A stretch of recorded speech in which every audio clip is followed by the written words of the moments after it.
because it is true that we did lose a few men in Iran, but it wasn't, if he would have, gone in like we did in Lebanon, there would have been so many, many, many lost lives, and I'm sure lives were very important to President Carter, and he was very compassionate, and so fortunately we didn't lose the men, all those men. Now, secondly, I kind of wish that we kind of get on the ball here in this country. We haven't had a good Democratic president for, a real good one, for about 20 years. And the Republicans the same. They haven't had anybody that really amounted to much at all. So why don't we get on the ball, turn the country around, and the Democrats should vote for McGovern, and the Republicans should try to get Barry Goldwater to run, and I would like to hear what you have to say. All right, thank you for the call. I think that that would probably lead to a national political breakdown, because I think that although I admire many of the things that George McGovern and Barry Goldwater have done for the political system in this country, I think they have laid issues on the table that others were afraid to put there. And they've done it ahead of time. They've helped to blaze the way, and therefore I think have a deservedly good place in our history. But the results of '64 and '72, I think, make it clear that despite the personal qualities of these men and the political contribution they've made, the majority in the country is unwilling to entrust the affairs of state to these two men.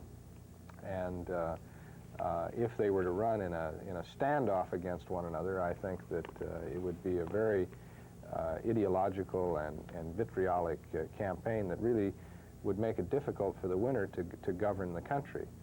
Now, I'm saying that on the basis of what the judgment the country reached in '72 and '64. George McGovern is currently a candidate, and so I really should suspend judgment on that, depending on how his candidacy does. But on the basis of the record, you'd have to say that the country is not ready for a presidential election that pits two such strong personalities at opposite ends of the poll against one another. Those of you who get our weekly newspaper, the C-SPAN Update, can see that there's you probably get it in the mail this morning, a story about our special programming coming up on, actually it's late Wednesday night, early Thursday morning, the Larry King Show this year. We're going to do it live. Those of you who are aficionados of Larry King's all-night radio show on the Mutual Broadcasting System will get a chance to see the program done live here on C-SPAN from midnight until 5 East Coast time. You're in really good shape if you live out in Los Angeles, because you can watch it beginning at 9 o'clock at night. We've done it before on a couple of occasions, but the program was always taped. We're going to repeat it for those of you who don't want to stay up all night, but it might be an unusual experience for those of you who like to follow this kind of thing, to see Larry King talking with three prominent journalists, Dave Broder of the Washington Post, Rick Smith of the New York Times, and Jack Nelson of the LA Times, a year-end review. Let's go back to the phones for Bill Maines of Foreign Policy Magazine. Warwick, Rhode Island. Go ahead, please. Oh, yes. Mr. William. Yes, sir.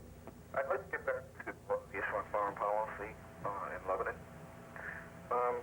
My question, Mr. Maines, is sometimes our foreign policy, our media in this country sometimes present foreign policy inaccurately, what's really going on overseas.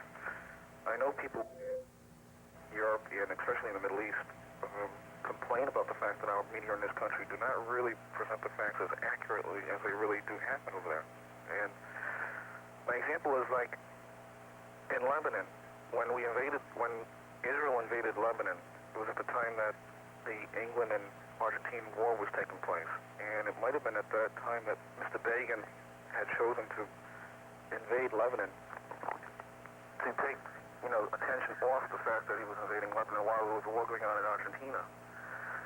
And that sometimes the media doesn't present the entire facts, and that Syria's presence in Lebanon was an invitation from the Lebanese government. And my question is, does sometimes the media in this country cover or keep special favors toward Israel? Is our president in Lebanon right now a special favor to Israel? Okay, sir. Thank you.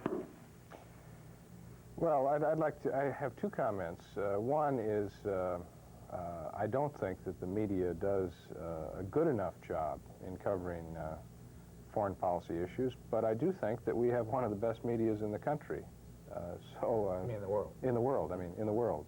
I don't think there's any other press in the world that provides the flow of information that you receive from the American media.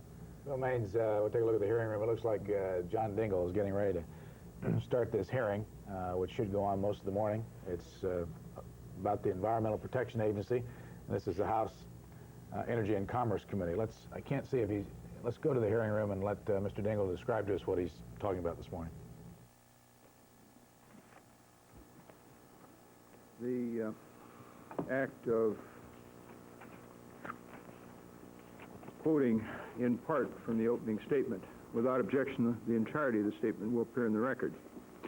Since the 1970s, this subcommittee and its parent committee and the sister subcommittees to this committee have engaged extensively in efforts to protect the public health and the environment from the threat of hazardous waste. The committee has not only enacted a number of statutes to deal with hazardous waste and other environmental problems, but the committee has exercised vigorously the oversight of that body to see to it that these laws are enforced and implemented fully and fairly, and that the Environmental Protection Agency operates efficiently. The committee's authority is derived from Rules 10 and 11 of the House of Representatives, which the chair will not quote at this time. Today, the issue before us is the adequacy of the authority of the Environmental Protection Agency 23 criminal investigators to investigate criminal violations of our federal environmental laws. This is not the first time that the subcommittee has been concerned about the Environmental Protection Agency's criminal investigative program.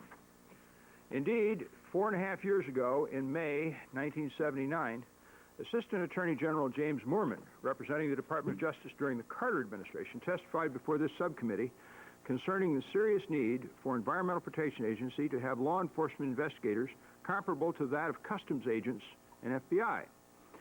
The chair wishes to highlight pertinent portions of his testimony, reflecting the Department of Justice's position at that time. Mr. Moorman stated as follows: EPA is in serious need of tough enforcement investigators, investigators with training comparable to that of IRS, the customs agents, and the FBI.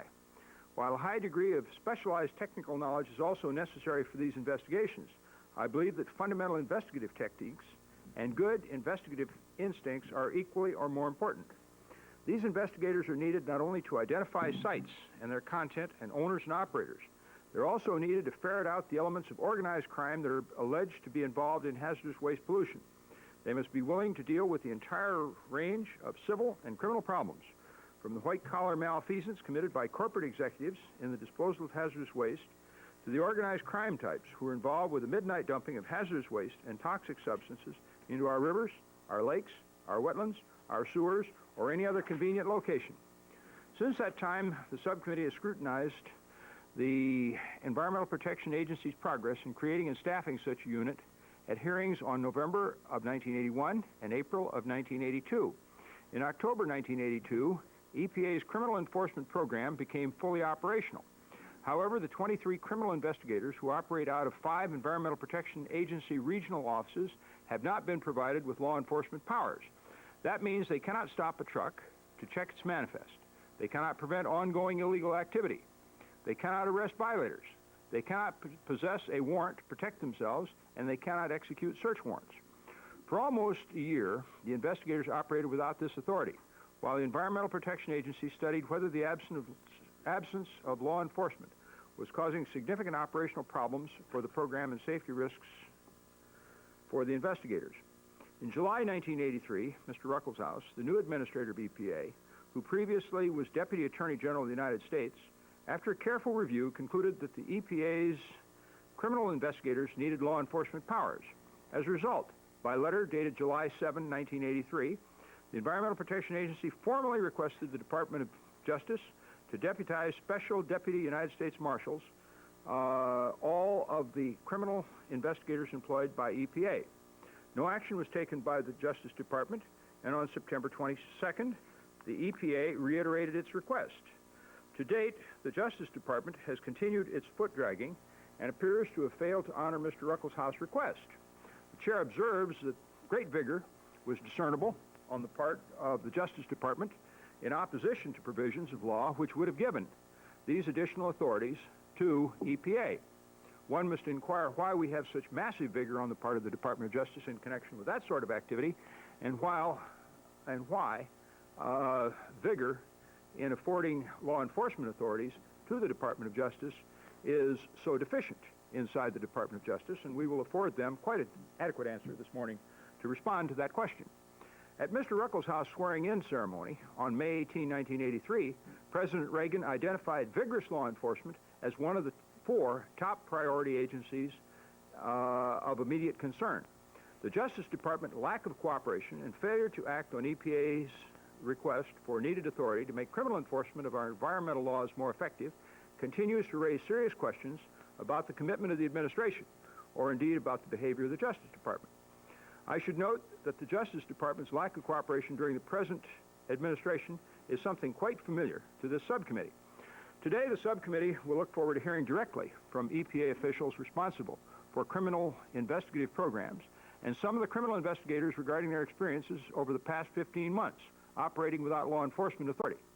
We're also delighted to have with us the Deputy Attorneys Generals from the states of Pennsylvania and New Jersey, who are responsible for criminal environmental investigations and prosecutions within their respective states. The subcommittee staff has surveyed 22 states, and in every state has found that investigators who are conducting criminal waste investigations and are operating in that area are also operating with law enforcement powers. The results of that staff survey will be made a part of the record at the appropriate place. Finally, the committee will hear from the Assistant Attorney General of the Lands and Natural Resources Division of the Department of Justice concerning their position on law enforcement powers for EPA's criminal investigators.